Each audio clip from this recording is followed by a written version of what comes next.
Hello and welcome back to another video in this react series. आज इस video में हम यूज रेफ के बारे में डिस्कस करेंगे। क्या है यूज रेफ, क्यों हमें इसकी ज़रूरत है एंड कैसे हम इसको यूज़ कर सकते हैं। सबसे पहले हमारी स्क्रीन पे हमें एक हेडिंग इनपुट और बटन दिख रहा है। टास्क हमारा ये है कि इस इनपुट में हम एक नाम लिखेंगे, सेव पे क्लिक करेंगे तो वो नाम नीचे एक पैराग्राफ में आके प्रिंट हो जाएगा। इसको कर लेते हैं जल्दी से। ऐसे बहुत से टास्क हमने पहले भी किए हुए हैं। सबसे पहले इस इनपुट को हम कंट्रोल्ड बना रहे हैं, यानी कि वैल्यू एंड ऑन चेंज। क्या आएगा, रिएक्ट बताएगी, रिएक्ट का एक वेरिएबल के थ्रू। कैसे आएगा, वो भी रिएक्ट के एक फंक्शन के थ्रू आएगा। तो नेम एंड एक फंक्शन सेट नेम जिसको पास करेंगे, सेट नेम जिसको कि पास करेंगे E dot target dot value. Name set name obviously defined नहीं है, स्टेट वेरिएबल बना देते हैं name set name. By default name में रहेगा ब्लैंक। अभी ये हुआ है, मैं अगर इसमें कोई नाम लिखता हूँ तो वो नाम स्टेट वेरिएबल में चला गया है। नेक्स्ट बटन के क्लिक पे हमें उसे कहीं स्टोर कराना है एंड स्क्रीन पे रेंडर कराना है। बटन के क्लिक पे, दैट मीन्स ऑन क्लिक, एक फंक्शन चलाते हैं save name. Function save name, save name का काम होगा इस स्टेट वेरिएबल में जो नाम है उसे एक एरे में स्टोर कर देना। Let's call it names. Oops, set names use state, this will be an array. Same चीज टू डू लिस्ट वगैरह हम दूसरे फंक्शंस में कर चुके हैं, तो वही ओके सेट नेम्स।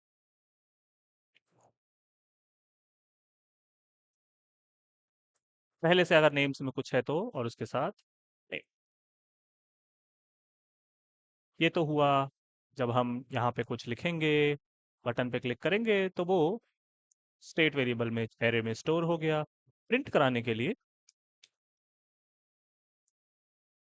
एरे को मैप करा लेंगे, names dot map name and index, क्योंकि की चाहिए होगी। रिटर्न कर देंगे एक पैराग्राफ, की में आ जाएगा ये इंडेक्स एंड यहाँ पे प्रिंट हो जाएगा नेम। जैसा कि आप देख पा रहे हैं राज यहाँ आ। ठीक है, हमने पैराग्राफ रिटर्न भी कराया, उसको की एट्रीब्यूट दिया बिकॉज रिएक्ट का कहना है लूप से क्रिएटेड एलिमेंट्स में हर एलिमेंट के लिए एक यूनिक आइडेंटिफायर होना चाहिए। जैसा कि हम पहले भी डिस्कस कर चुके हैं, इंडेक्स बेटर ऑप्शन नहीं है।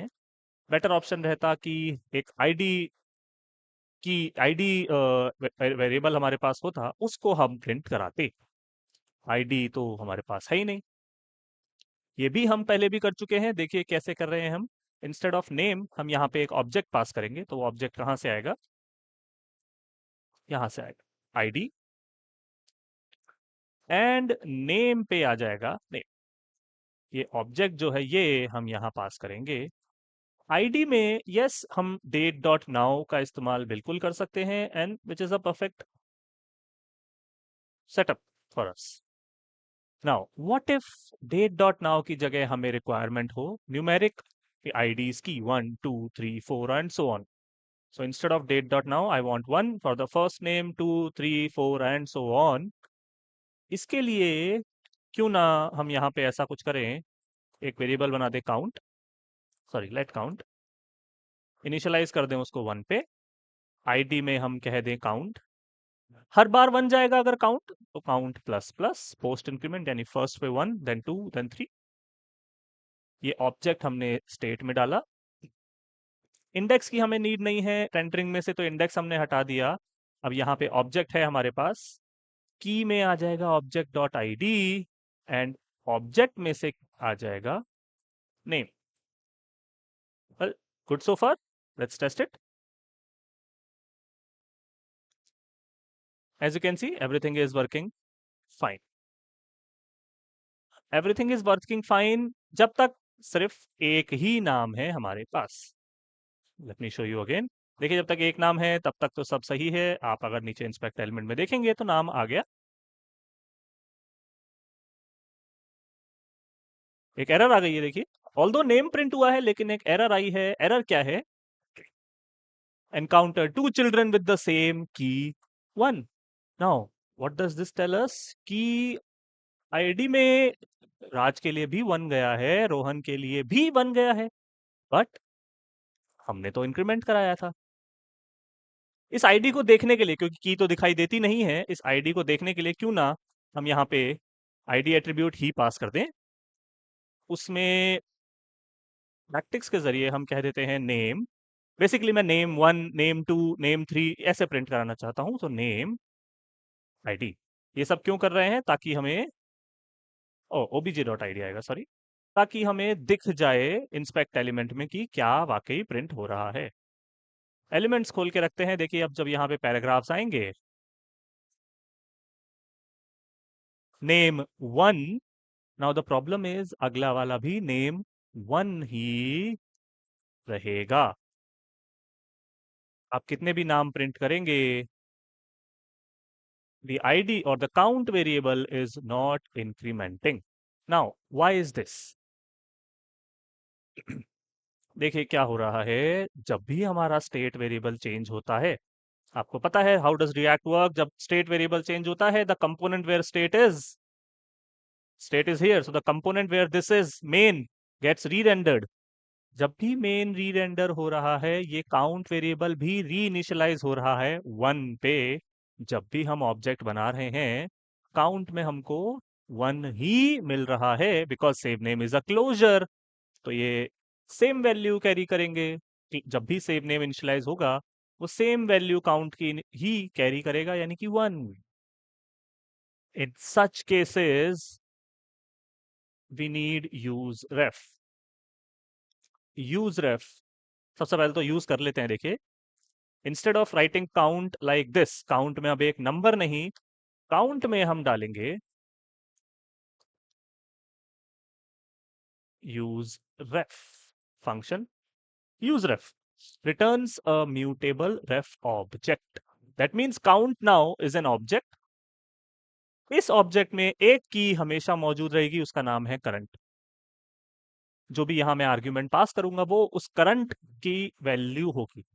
सो यूज रेफ ने काउंट में दिया object, count is now an object which has a key called current, and वो करंट की वैल्यू मैंने इनिशियलाइज की टू 1।